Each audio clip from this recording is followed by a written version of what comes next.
Jailani Tomagola optimistis 2024, Demokrat menang di Maluku Tengah.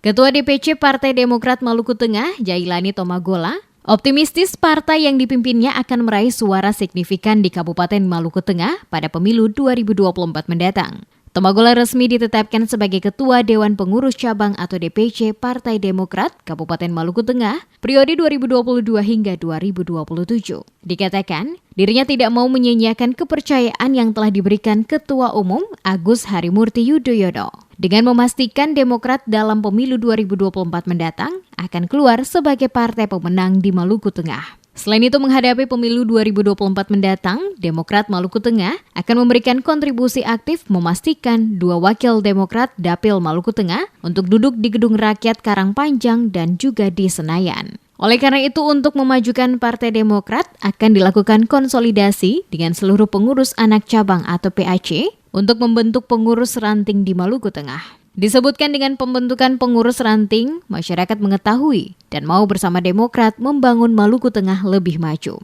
Tomagola berharap agar pengurus Demokrat lainnya yang sempat tidak searah saat pencalonan Ketua DPC Demokrat Maluku Tengah, agar semuanya kembali dalam satu barisan untuk membangun partai lebih baik. Ia memastikan Demokrat Maluku Tengah akan terus berjuang bersama rakyat untuk memastikan kabupaten berjuluk Pamahanu Nusa itu keluar dari kemiskinan.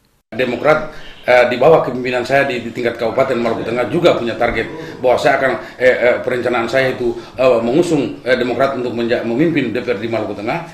2 kursi akan diusung ke provinsi dari Kabupaten Maluku Tengah dan harus 1 kursi melenggang ke DPRI di Senayan. Perjuangan itu akan mengikuti perkembangan terkait dengan ketum yang saat ini memang beliau betul-betul lagi punya tren memiliki tren yang hampir setiap saat naik, maka perkembangan itu akan sudah pasti. Kecamatan di Maluku Tengah ada 18 kecamatan, 186 negeri, 6 kelurahan dan 271 dusun. Itu topografinya tidak mudah, tapi karena demi rakyat melalui partai kami akan berjuang terus berjuang dalam rangka cita-cita partai tadi. Diketahui, Tomagola resmi ditetapkan oleh Ketua Umum DPP Partai Demokrat Agus Harimurti Yudhoyono bersama 10 DPC Partai Demokrat se-Maluku. Jailani juga mengapresiasi Ketua Umum DPP Demokrat yang telah memberikan kepercayaan kepada dirinya untuk menahkodai Partai Demokrat berlambang Mercy tersebut di Maluku Tengah.